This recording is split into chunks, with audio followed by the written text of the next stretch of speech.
Hello students, कैसे हैं आप लोग। आई होप आप सभी अच्छे होंगे।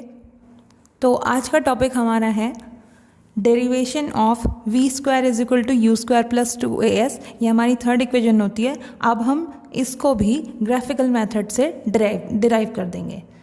ठीक है, अब तक हम शुरू की जो दो इक्वेशंस थी वो ग्राफिकल मेथड से डिराइव कर चुके हैं। अब हमारी लास्ट इक्वेशन बची है, थर्ड इक्वेशन ऑफ मोशन बची है। इसको भी हम ग्राफिकल मेथड का यूज़ करते हुए कंप्लीट कर देते हैं, डिराइव कर देते हैं। तो अब यहाँ पर भी since we are using graphical method, तो यहाँ पर भी हमें एक ग्राफ यूज़ करना पड़ेगा। और ग्राफ वही है सेम जो पहले आपने यूज़ करा था, सेम टू सेम यही ग्राफ आप यहाँ दोबारा से बनाएंगे, दोबारा ड्रॉ करेंगे और उसके बाद आप इसे प्रूव करना शुरू कर देंगे। आते हैं अपने टॉपिक पर। तो जब हम अपना ये थर्ड इक्वेशन को डिराइव करते हैं तो उसमें भी हम जो ग्राफ बना है उसके अंडर कितना एरिया आता है उसी को ही कैलकुलेट करते हैं और उसके बाद हमारी ये इक्वेशन डिराइव हो जाती है। ठीक है, तो आपने सेकेंड इक्वेशन में पढ़ा ही था कि जब भी आपको वेलोसिटी टाइम ग्राफ में डिस्टेंस कैलकुलेट करना होता है या ग्राफ में डिस्टेंस कैलकुलेट करना होता है तो आप हमेशा जो फिगर बन रहा होगा उसका एरिया कैलकुलेट करेंगे। सेकेंड इक्वेशन में भी हमने यही करा था, बस हमने उसमें वहाँ एक चीज़ चेंज करी थी। हमने एरिया इस पूरे ट्रेपीजियम का ना निकाल कर एरिया ऑफ ट्राइंगल और एरिया ऑफ रेक्टेंगल को ऐड करके सेकेंड इक्वेशन को डिराइव किया था। यहाँ पर हम थर्ड इक्वेशन में ट्रेपीजियम के एरिया के हेल्प से ही इसको डिराइव कर देंगे। तो चलिए स्टार्ट करते हैं। आप डिस्टेंस आपको पता ही है, डिस्टेंस का क्या फॉर्मूला होता है, आप वही यहाँ लिख लीजिए। Distance travelled by the body,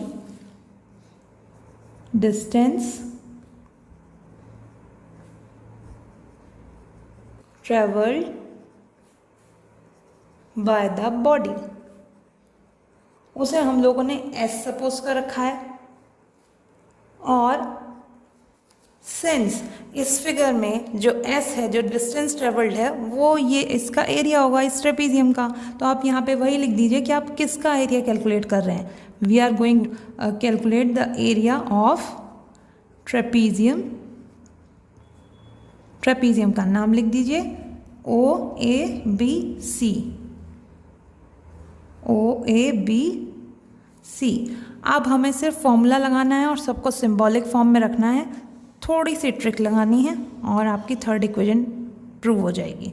ठीक है, तो अब आते हैं एरिया ऑफ ट्रेपीजियम के फॉर्मूले पे। एरिया ऑफ ट्रेपीजियम का क्या फॉर्मूला होता है ये आप लोअर क्लासेस में पढ़ते हुए आए हैं, तो वही हम यहाँ यूज़ करेंगे। हमें पता है क्या होता है area of trapezium, 1/2 sum of parallel sides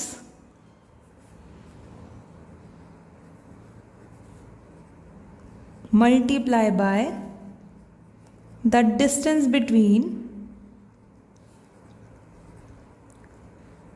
the parallel sides।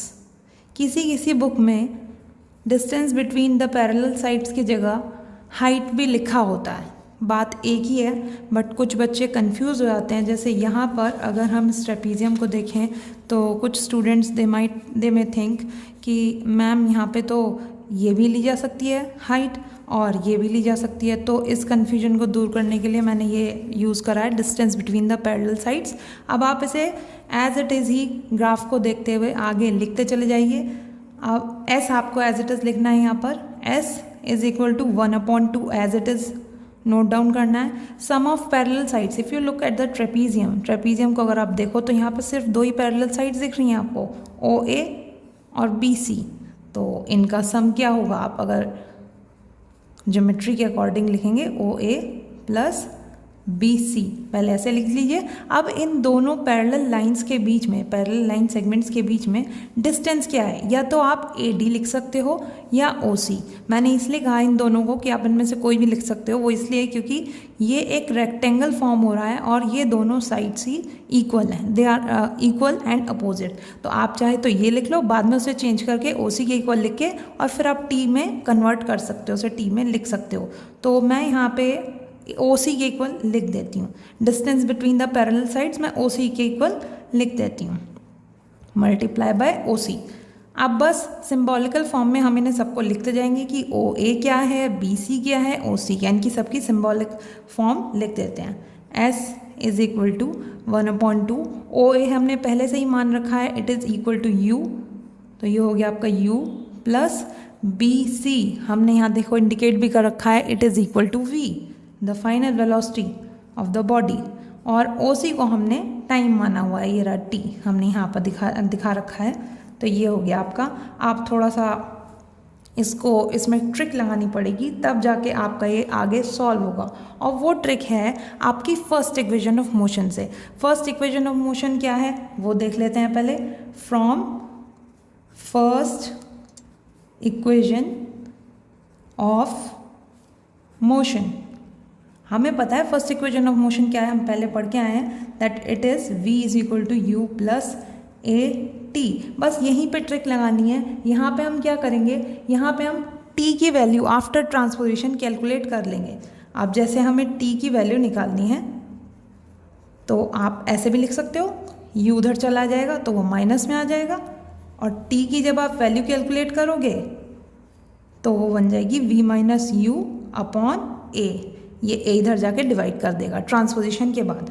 अब आपको ये t की वैल्यू ये इस इक्वेशन में पुट कर देनी है, इसको हम इक्वेशन नंबर 1 मान लेते हैं, ठीक है। और अब ये वाली t की वैल्यू हम इक्वेशन 1 में पुट कर देंगे। तो आप यहाँ लिख लो पुटिंग द वैल्यू, या पुटिंग द अबव वैल्यू लिख लीजिए, putting the above value of t in equation 1, हमें क्या मिलेगा, s तो एज इट इज़ रहेगा, हाफ एज इट इज़ रहेगा, u प्लस वी आपका एज इट इज़ लिखा जाना है, इसमें कोई चेंज नहीं करना।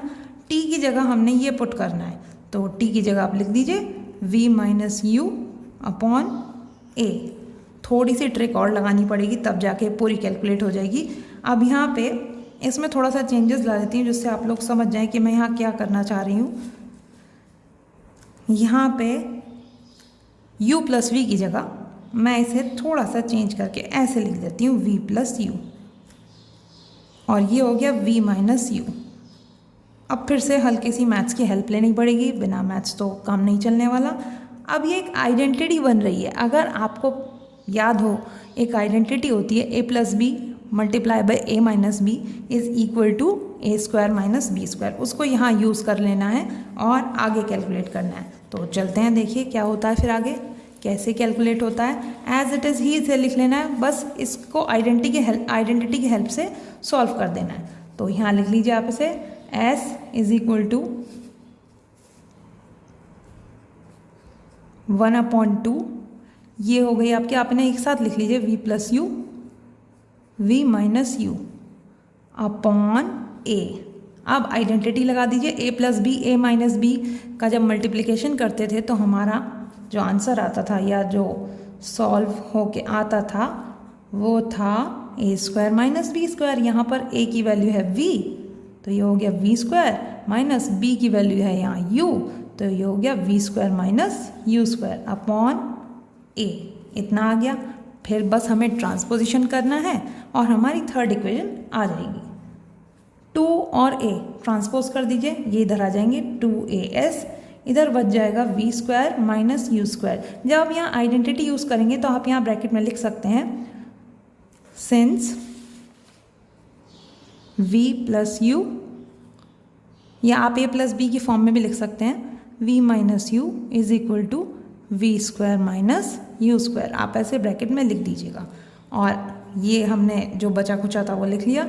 अब हमें जो फॉर्म हम लेकर चलें उस फॉर्म में लेकर आना है। हमने फॉर्म ये ली हुई है, इस फॉर्म में हम प्रूव करेंगे, तो यहाँ थोड़ा सा फिर इसे सेट करना पड़ेगा, अरेंज करना पड़ेगा, और थर्ड इक्वेशन डिराइव हो जाएगी। तो ये इधर ले जाइए, यू स्क्वायर उधर चला जाएगा आपका, v square is equal to u square plus 2as, ठीक है। ये इधर जाएगा, ये पॉजिटिव में हो जाएगा, और फिर मैंने इंटरचेंज कर दिया है। उसके बाद ये आपकी थर्ड इक्वेशन भी डिराइव हो चुकी है।